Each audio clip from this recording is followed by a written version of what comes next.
Trip Morning Show up at Grandview Lodge April 30th and May 1st. Don't miss out on your shot to win great prizes, including a custom KFAN and Grandview co-branded golf bag, tailor-made driver, and more. And did we mention a 2-night Grandview stay with food, golf, and a massage at their spa? Get all the details, KFAN.com/Grandview. KFAN.com/Grandview.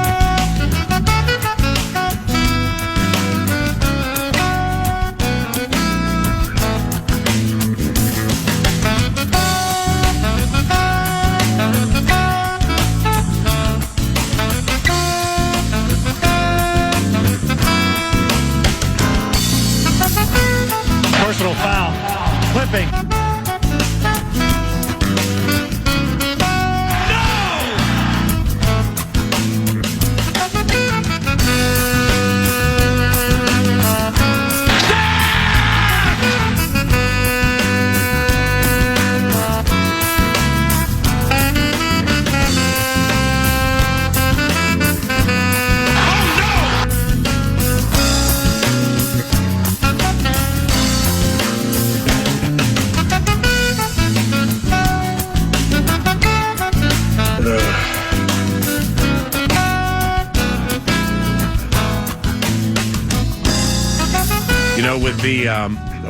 With the things we were discussing last evening after the Vikings selected Caleb Banks at 18, we talked to Kevin O'Connell, then we get on with our evening.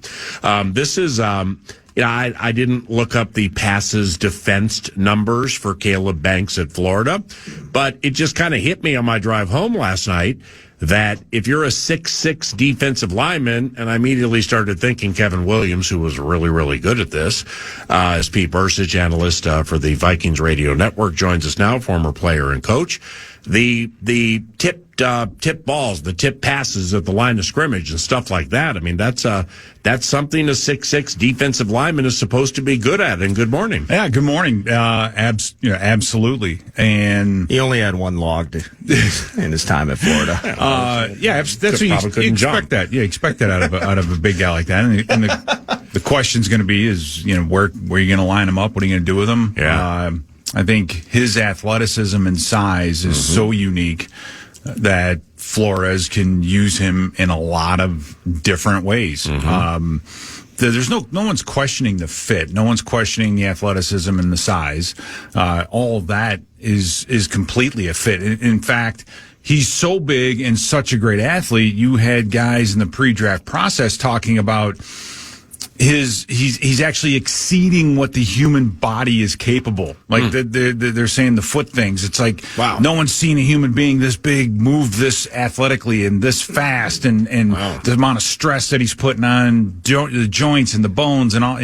So that tells you how good or how athletic and how big this young man is, and all those things are so appealing, and that's what you really want in the first round, right? You want, and he was it. He was the only freakish defensive tackle in the entire draft. When we were at the NFL scouting combine, Caleb Banks, Kenyon Sadiq, there were big talkers. All right, and Banks was a big talker because he broke his foot in a freakish situation at the combine, but that really wasn't known when we were there doing radio shows. But the physical ailments that he had before, I'm pretty sure you talked a fair amount about it while discussing great traits with Caleb Banks, because he was a big talker at the combine, where this has some wild card to it for teams, where if you take him and you get this, holy cow, you're going to get this. So it's not like Caleb Banks just popped up, off some turnip truck because of the foot situation, and fell into the first round in incredibly surprising fashion. Yeah, and if you think about in the past with guys that are unbelievably talented that have question marks, a lot of times most of the times those question marks have been off the field issues, effort. When he wants to play, he can be really good. This is not that case. This is a 100% medical issue. And keep in mind that is from this point out, the injury in the foot, that's what matters, is because that's the only thing that was really known going into this was that exact injury.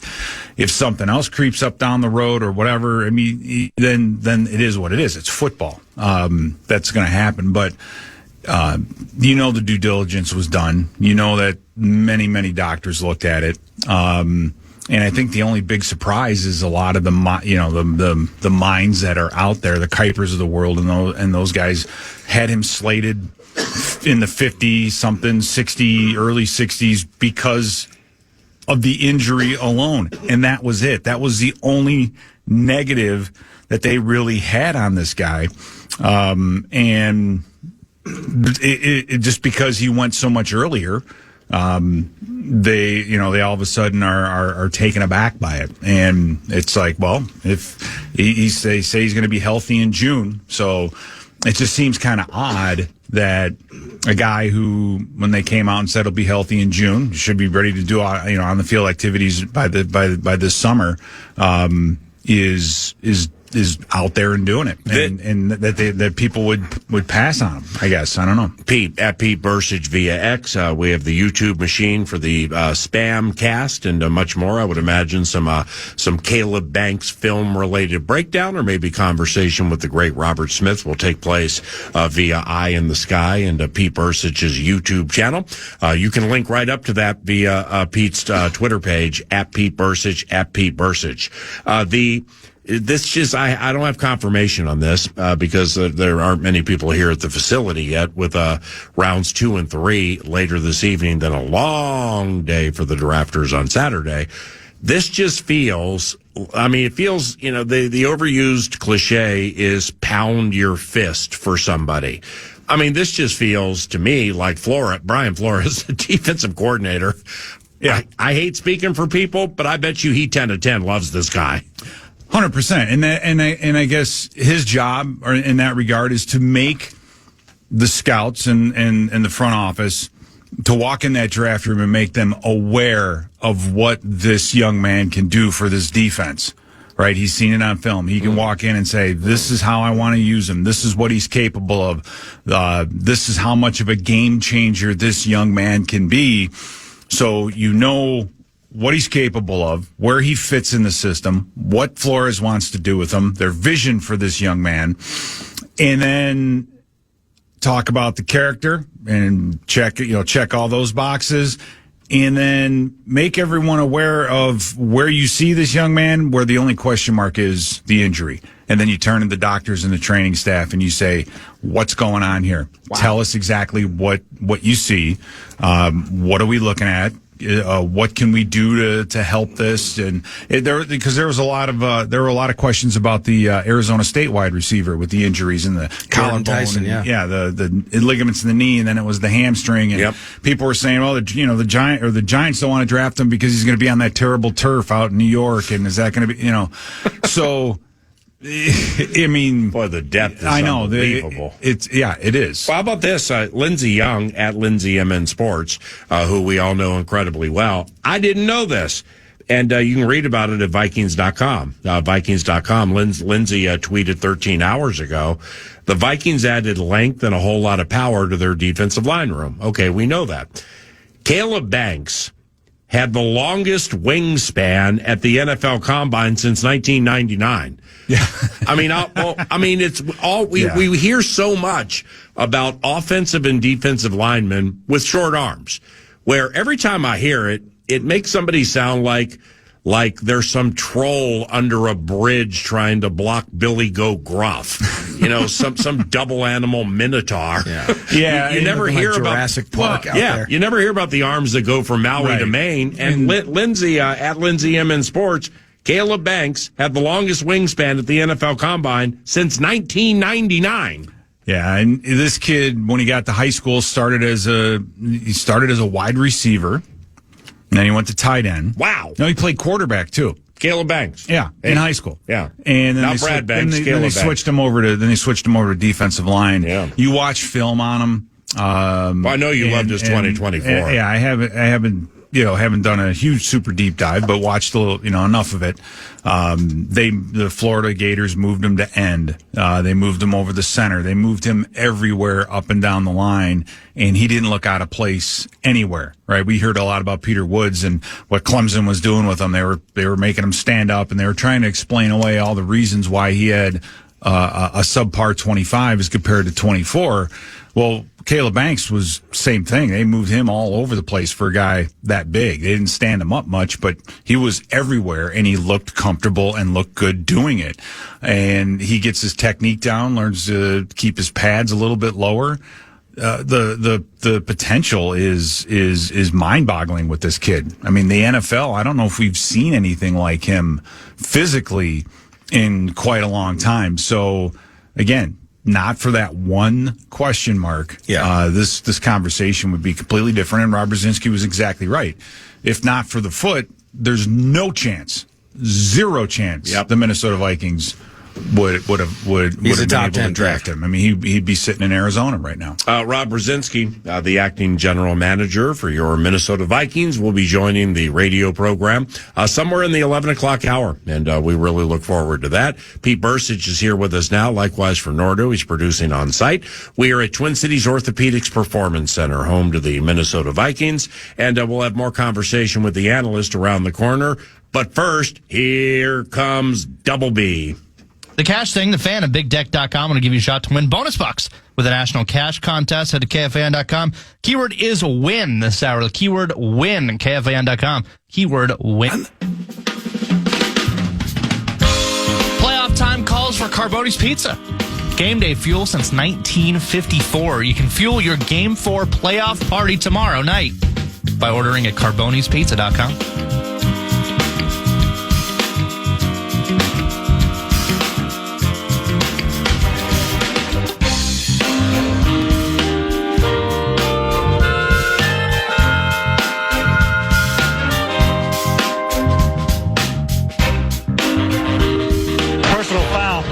Clipping.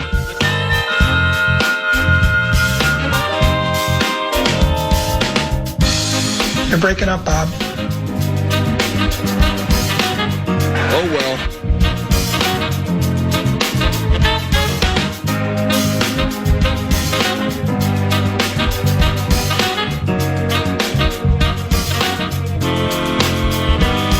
Welcome back. 9 to noon continues here at Twin Cities Orthopedics Performance Center in Eagan. And more talkbacks from you, the listeners, on the way. Reaction, not just to the beatdown at Target Center last night that the Wolves put on the Nuggets, taking the 2-1 lead in the series, but also the selection of Caleb Banks. And just kind of first-round fodder from last night, Pete. At one point, as Sadiq doesn't go to the Ravens at 14, it feels like it's going to shape up for a three-headed beast at the 18 spot for the Purple. Kenyon Sadiq, Dylan Thieneman, and then Caleb Banks. Thieneman goes to the Bears. So kind of an interesting part of this is as far as the selection, and we've gone down the road of the risk being taken, the risk that we feel it is on the outside versus how they look at it in the building. But one way or another, Pete, we're going to get to see this thing shape out as Thieneman's going to try to do some damage in the division. Yeah, we'll definitely get a chance. Definitely get a chance to see him. You get to see Blake Miller, tackle from Clemson. It'll be in Detroit. It was pretty simple what the needs were for Detroit, and it's like you look at the Lions. It's kind of a situation where they got lucky, where there was kind of a group of offensive linemen, none of which were really top. Maybe not top 10. Who was the guy? Noah was up there, but he had the back issue. You liked Monroe Freeland. I think you said he was among one of your top guys. I think he's as good or can be end up being the best of this group. Spencer Fano, the guys from Utah, I thought were good. They're very athletic, but they're not very physical overall. And I just think Freeling was and this comes down to personal preference, right? Yeah. And what's amazing is when you throw these guys up on a board and you can say, I like this guy better than this guy. and watch them on film, but then you start throwing up all the positions, right? You start throwing up all the different spots, and where do you plug in a wide receiver, and where does this guy fit? It's not easy to put that board in order. And the main thing is just really to come away from the draft with 7, 8, 9, however many you pick, guys that you like, right? And that's where when people slide to you, you're just like, man, am I missing something? Did we? It's a catch-22, man. You got to be sure 100% on everybody on the board and where you have them. Well, and I think as we're reacting to the Caleb Banks selection from last night, whether, Monroe Freeling, you have a big opinion on it, somebody's more interested in Ioane, et cetera. Just in any position group, there are people that actually appreciate maybe the upside of a McNeil Warren at safety even more than what they saw out of Dylan Thieneman. So there's love and hate with all that. But just different style, like in that regard, it's a completely different style with those two safeties. Well, it's apples and oranges. I mean, one of them 6'4", 6'3", yeah, right, and just played center field, and the other guy was kind of all over the place in the box, doing a lot of different things. So, you have to take all that into account, right? You have to sit down with a guy that you don't like or does some things on film that you don't like, and ask him why, right? And were you coached that way? Were you told these things? And so, who coached you in college matters. All those things do. That's why the Senior Bowl, I think, is so key, because you finally get some NFL coaching and you see how these guys respond. And they're always looking for those guys that kind of jump out at the Senior Bowl that maybe come from smaller schools that finally get a different voice in their ear and they respond to it. Yeah, and but with Caleb in particular, the Vikings make that selection. There was a lot of oohs and ahs, and there's a bunch of "Are you kidding me?" I mean, I'm saying the oohs and ahs are coming from people who like the Kuipers of the world and those folks that said he should be picked in the 50s. But that's where me as a Rube, and they want to be right. Rube Nation has been sitting for 3 months hearing about. I saw a talkback. They mentioned the multiple years of foot injuries that Caleb Banks has sustained. Well, that's like a bad game of telephone. It was 2 specific injuries, one that took place week 1, and then once again, there was an issue and an injury at the combine. So you spend 3 months hearing about how this is a massive issue. And so in some ways, the way that this draft gets built up, which is part of the fun, because this whole weekend's a party. Yeah. Saucy and I doing a draft show tonight at 6:30, and let the speculation begin again with 3 more selections with the purple. But you get these ideas in your head, and they're built up, and then when something goes against that grain, it either throws you, you're mystified by it, you're absolutely apoplectic about it, and in some ways we're kind of victims of the mock madness and the analyst without having the scouts behind us and some of the information we need to understand really why people are doing what they're doing. And in his case, we know even less because it's a medical issue. Mm-hmm. So you are going to know absolutely nothing about what the problem is until he gets on the field. Did he not drink enough milk as a kid? Are his feet just funny where the bones are taking more stress than the rest of his body? Maybe some toes are shorter than the others. Exactly, and that's what I go back. That's what I go back to with the with people speculating he's just too big of a man, moving too fast. The human body just can't absorb this amount of mass moving as well as it does, and people get off the rails a little bit. Those questions will never be answered. All I know is the kid only played 2 games last year, and when he did, he showed up. I mean, think about that. He missed 10 games. Yeah. And then comes out for the last 2 and just balls out. He does unbelievably well at the Senior Bowl, right? And so there aren't a lot of guys out there that can miss 10 weeks of a season, finally get the thumbs up, and then a foot injury, no less. It's not like a shoulder or whatever where you can run and stay in shape. Mm-hmm. This is a foot injury, right? And with foot injuries, most of the time they're booted up or you got to stay off them completely. Well, this guy comes back from that and then lights it up.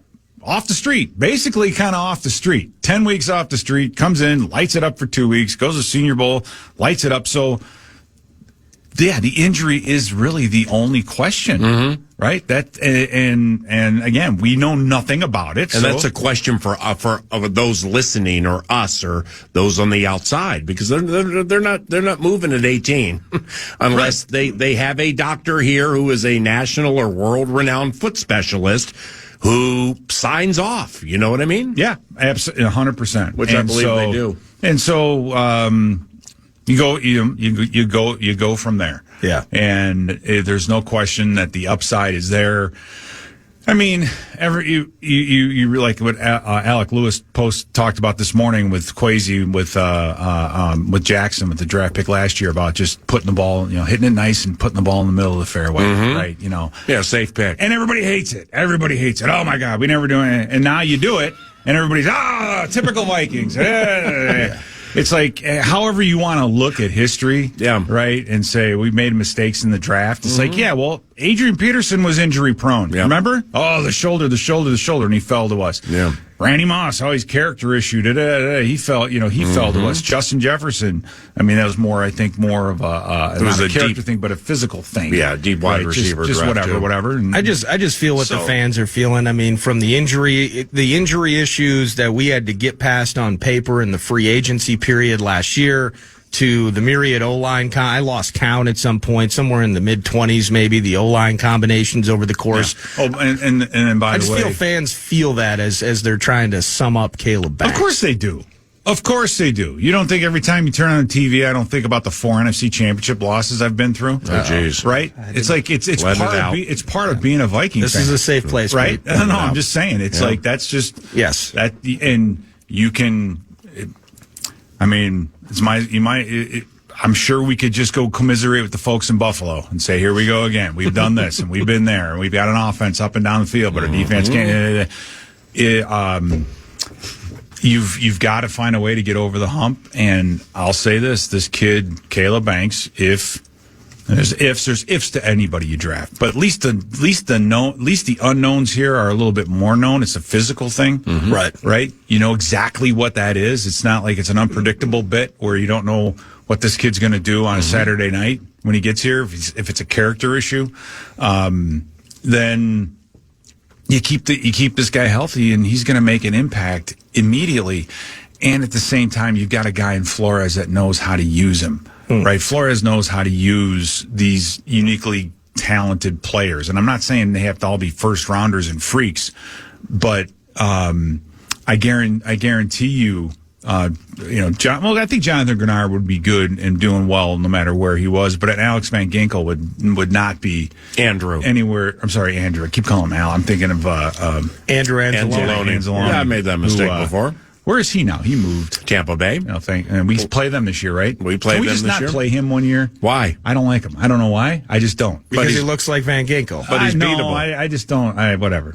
Anyway. So with the selection of Caleb Banks, and yours truly knowing you have adoration for a South Carolina defensive tackle named Nick Barrett. Not Nick Barnett, the former Packer. Nick Barrett. Yeah. I have no idea where a Nick Barrett would be drafted. I know the Vikings still have 8 picks and 3 tonight in rounds 2 and 3. Yeah. But because you have Banks does not mean if they love Nick Barrett, well, you still take him, right? 100%. Yeah. Yeah. What do you like about him? Nick Barrett's probably one of the best run defenders in the group. I don't know who he is. And what I liked about Nick Barrett was he's the problem with big guys. This is something with Caden McDonald. I know people love Caden McDonald from Ohio State. Caden McDonald stopped his feet. All right. I was lucky. I was in the right place at the right time, where I was actually an assistant defensive line coach for an entire offseason. And that was the year we drafted. That was the year. Erasmus James? No. Kevin Williams. Kevin Williams. Yeah, big ticket. And I spent that time with George O'Leary, driving through the Southeast, going to all these college campuses, working guys out, and being able to listen to George talk about what he looks for, right? The ins and outs, and how in between when meals. He saw Kevin Williams at the Senior Bowl, he said, that's our guy. And people go, well, he didn't have a good junior year. All of a sudden, he's a one-year warrior. His junior year, he didn't do anything, and all of a sudden, it's a flash in the pan. George is like, whatever. He's as big as he is. When he gets in his stance, he keeps his plant foot flat. Nick Barrett. He's not up. I'm talking about Kevin Williams now with both feet. Nick Barrett runs a 5-second 40, which is unbelievable for a defensive lineman. But one of the things George taught, and when he said about, and I've heard from other guys, they call it blue feet, just elite foot speed, and I think Nick Barrett has very, very good feet. I think Cade McDonald gets in that. He gets trapped in that where he doesn't. Issue. He just stops his feet at times, and so when I'm looking in Lee Hunter. Well, he's a Pat Williams clone. He looks just like Lee Pat Hunter. Williams. Yeah, the kid from Texas Tech. I don't think he's as he's not as good as Pat Williams. What about R. Martin Thomas or R. Mason Thomas? R. Mason Thomas sounds like an author or a producer. He's an edge guy. Player. He's an edge guy who I think anybody who drafts him is going to have themselves an unbelievably good starter. Just as physical of an outside linebacker as I've seen. He about single-handedly beat Auburn. I mean, the guy was just lights out. He's not extremely big, but he's unbelievably powerful. And I mean, he's just a guy where you're like, okay, if I get him in the second round, I get him in the third round, I'm good, because this kid, you're going to know this kid's name. He is going to be a solid football player. I think Nick Barrett's going to be the same thing. And with the rest of the guys in that group, again, Cade McDonald will be a good football. Caleb Banks is our guy, right? Yeah. Lee Hunter, we talked about him. Christian Miller is just kind of a guy. Christian Miller. From Georgia. Daryl Jackson from Florida State. Yeah. And these guys have some holes in them. They're all good football players and worthy of a second, third round type pick. But Nick Barrett would be the guy that I would think and he's more of a nose tackle. Mm-hmm. He's more of a true interior type of a nose tackle than he doesn't have the versatility that Caleb Banks does, even though, again, Caleb Banks, 6'6", 330. Yeah. He's more versatile than a lot of than any of the other nose tackles at that size. That, again, speaks to the freakishness of Mr. Banks. Do you have like a grocery list or a wish list? You were talking about edge, and I'm just thinking to myself, if the Vikings add an edge this weekend, I ain't mad at that. And that's Dallas Turner needing to evolve. Murky situation with Grenard. Again, we're on the outside. Maybe it's not murky. Van Ginkel had, he was out for 4 or 5 games last year. So depth there, not mad at it. Another D tackle, as you were talking about. But going with Caleb Banks at 18, now safety's in that conversation and trying to find maybe some day 2 value in a safety. Yeah. A corner is in. So what's your grocery list look like as it pertains to the Vikings right now? Yeah, I mean, getting some depth at the offensive line, especially at center, and getting someone in the pipeline there. I think a running back too would be important. Ooh. Yeah, you definitely want to look at that running back, and you don't have to have a guy day one. It's like those are the things you look at with the needs, and we don't have any glaring needs in that regard. So you can kind of plug and play, but. Adding a corner to the mix, we have 3. I think Pierre is going to do just a fine job when he's here. He's a big body guy, hustle, special teamer. I mean, I love his attitude, and I think he's going to do very well in this system. And then safety wise, I think you have to really. Different types of safeties in this defense. You got the ones that are down in the box and in the paint, like the blitz, and do those things, and then you have more like the playing the center field and so two different. High in the draft, you can get a guy that does everything. Harrison Smith, right? Yep. Later on, you got to pick a guy that can do kind of one or the other. So, but yeah, coming away with the safety, I think will be important. Hey, what does it mean when somebody says? Like Caleb Banks is a defensive lineman, you don't have to scheme up. Like a coordinator doesn't have to scheme him up. Right. What does that mean? It would be like, let's talk about John Randall. If you put John Randall in Cleveland back in the day with a 3-4 defense, where he had to, or the New York Giants back in the day, and you asked him to play a 4-eye and truly 2-gap a tackle. What's a 4-eye? Like an inside shade of a tackle. Got it. It's the the Bears the 43 zone started that. I mean, not started it, but it was a big the 46. 46. Yeah, I said 43. No, I got 46. If you ask John Randall to do that, he would have been average at best. Yeah. And he would tell you that. Because of his size. Right. He comes to a Tony Dungy defense where it's all about getting north and south, getting upfield, getting off the football, and he is absolutely perfect for that. His everything about him was perfect for that. So he was getting the guy and putting him in a spot and not worrying. Yeah, Eddie McDaniel too, at the time an undersized, extremely fast, but still pretty physical linebacker, worked in a downhill gap control style of defense. You didn't need a Banks like Carl Banks where you can two gap and take a guy down the middle and do those things. So I think Caleb Banks' skill set. It doesn't matter if you run a gap control downhill 4-3 style of defense, maybe like Tampa does, or you're running a 3-4 like we do here, or you're running whatever scheme you're running. This guy fits. He's that good. Yeah. Right. So he transcends in that regard. Scheme fit. This is where the second and third rounder guys kind of fit in, right? You're like, okay, well, this guy, he's a good edge player, but he's a little too small to be on the inside. So he's that's where the Terrian Ingram Dawkins of the world lived, the 6'5", 280s, and blah, blah, blah. But some guys are physical enough that should go in the first round that, you can get away with moving them anywhere and they'll play it. So, that's really what that means. Kind of a no-brainer. Terrific work last night. Thanks for the time today, and have a good weekend, okay? You too, thanks. Pete Bercich at Pete Bercich. Learn more about his YouTube channel there. And 9 to noon continues from the Minnesota Vikings facility, Twin Cities Orthopedics Performance Center in Eagan after this. Fan.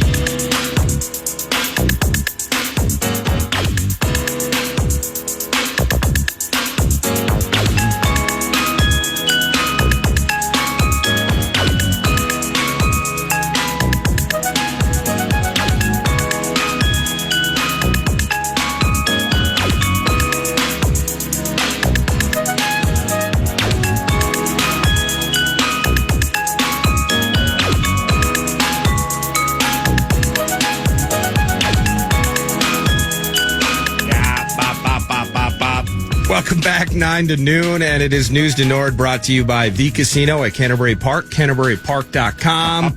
We got Derby Day party, and we got big hats and mint juleps.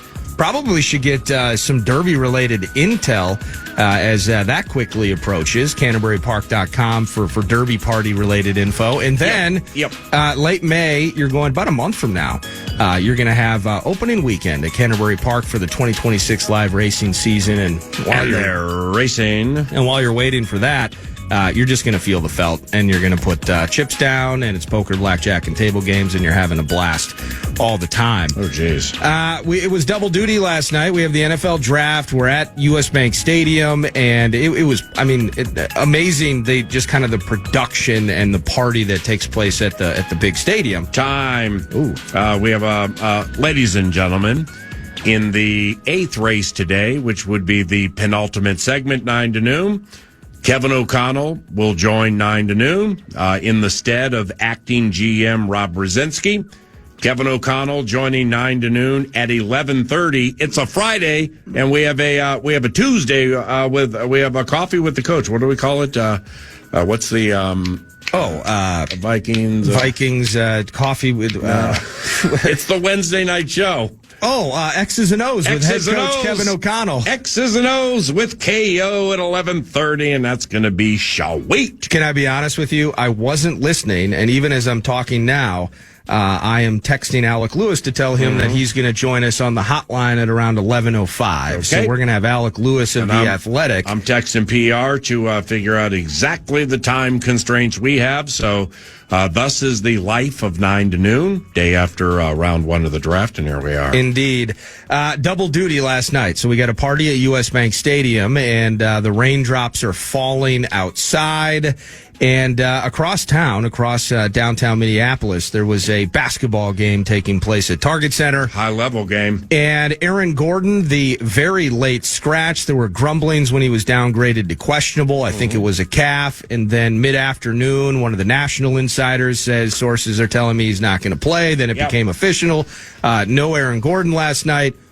Wow. Then the Nuggets got ripped for drafting him or trading for him in the first place with Orlando because he had a hamstring injury in 2017. Didn't you know? They should have known he had injury issues. Hey, just kidding. And by the way, in fairness with Gordon, injury issues, he did miss more than half the season this year for the Nuggets. Yep. And that mattered last night. Is the weekend ever going to be here? In Game 3 festivities, the Wolves just blew past them. That was a small speed bump that the Wolves dominated from start to finish.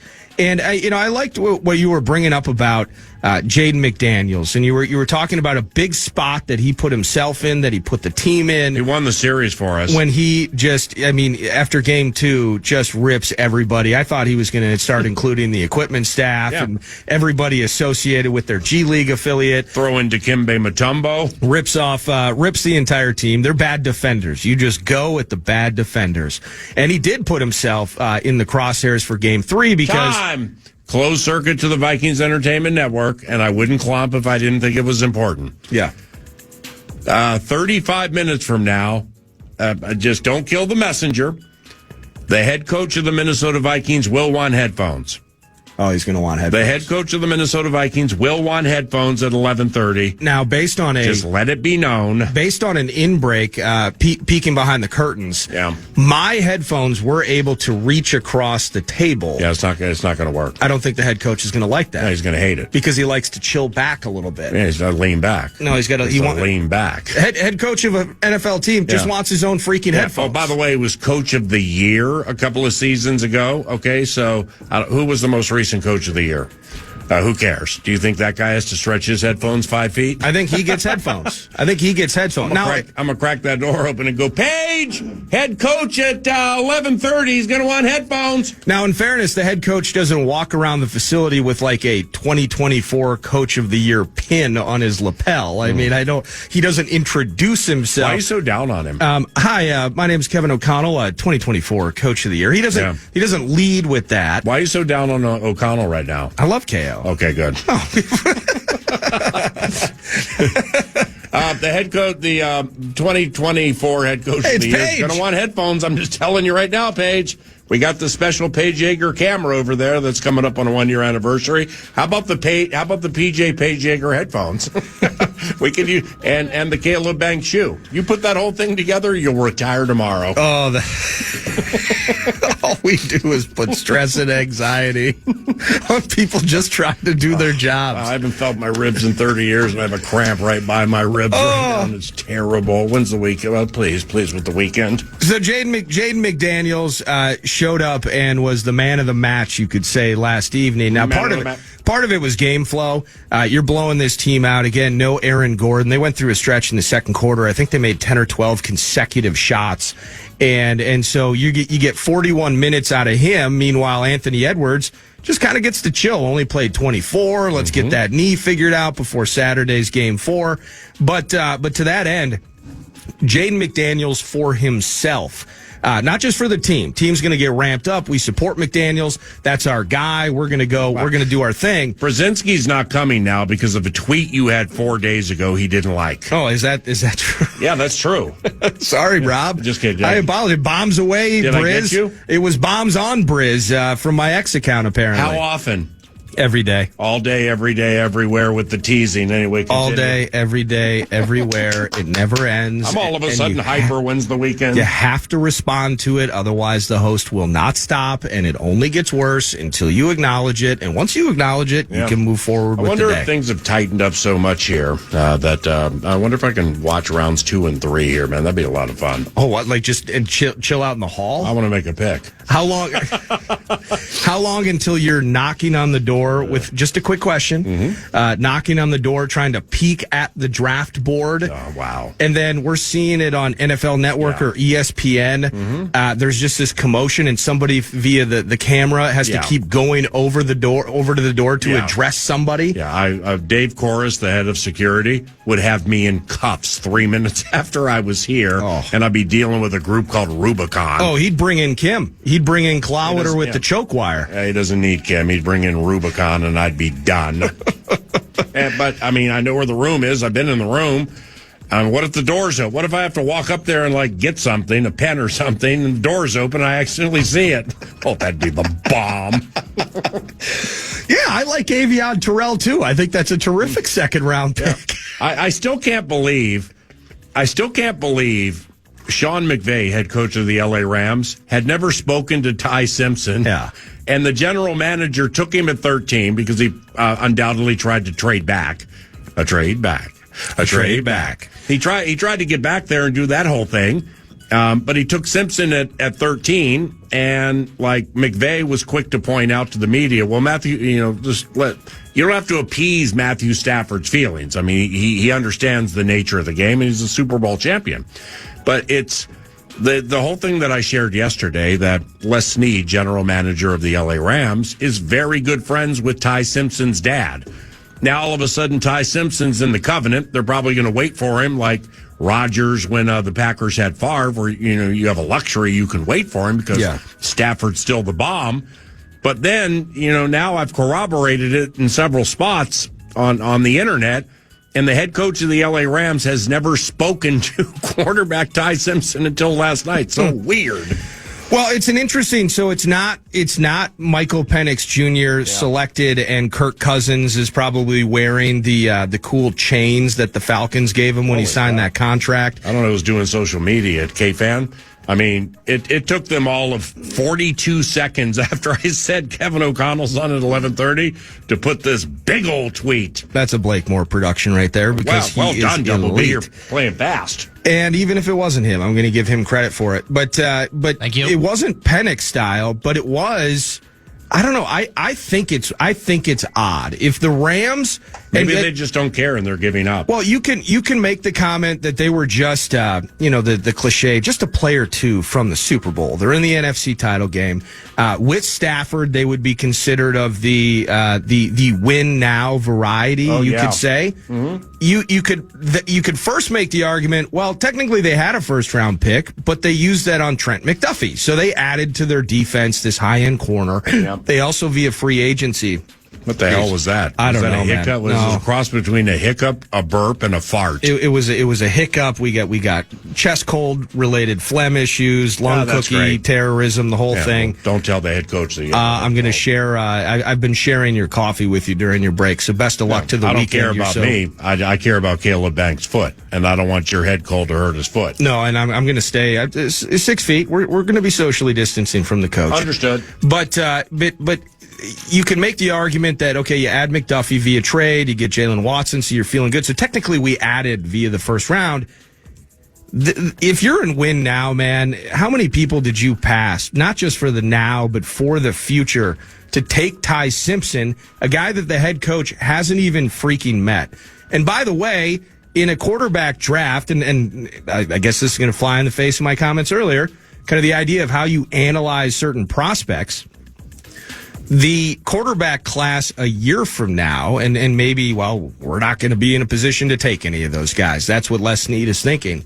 The idea of using the 13th pick, not moving back, and taking him now, if you are a win-now team. If you're a Vikings fan and you're saying, hey, you guys talk all about getting healthy bodies on the field to contribute day one, and the first guy you take is a wild card. You're saying that flies in the face of what you're trying to say. Okay, we can be skeptical and all those things. The same way, if you're a Rams fan, hey, you guys want to win a Super Bowl right now, and you take this cat 13th overall, that the plan at the least is you're going to get at least a couple more years out of Stafford, and we're never going to see Ty Simpson.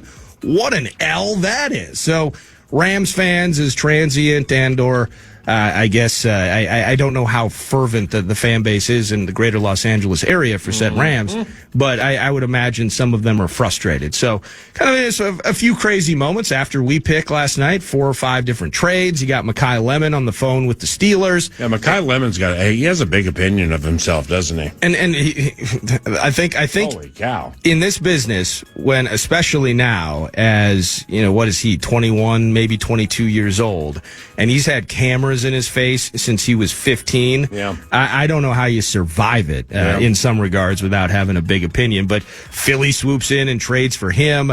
You do see Peter Woods go later to the Chiefs. Myriad trades and stuff like that. Fun draft yesterday. Fun draft later today. Fun Wolves game at Target Center. Fun night for Jaden McDaniels. Target Center on fire with the Game 3 blowout. Jokic has had, I think, by his standards, a pretty poor series. And whether that's Rudy defending or what Jaden McDaniels and others have been doing through 3 games on this guy, how frustrated is he? Settling for those 3-pointers. You've talked about that, PA. It's awful when he does that. It was awful last night, 2 of 10, probably chasing the scoreline. I get it. What about the post game if KO's here at 11:30? But what they're doing on him, what they were able to do with Jamal Murray at times as well. Impressive work by the Howl. Looking forward to Game 4 tomorrow night. Are we going to StreamYard 11:30? Oh, come on, man. Kevin O'Connell joins 9 to noon about 11:30. It's 11:05. That's news to normal. Yeah, we got applause. Mad producer ain't feeling great right now. And that's all provided by Canterbury Park and CanterburyPark.com. Canterbury Park, where the people come to play. Canterbury Park, where the Kentucky Derby it's a week from Saturday. Wow, Kentucky Derby a week from tomorrow. That's fresh. CanterburyPark.com. All right, we're going to recalibrate and walk our way up to the head coach of the Minnesota Vikings joining 9 to noon, 25 minutes from now, and that is The Bomb. We'll be right back.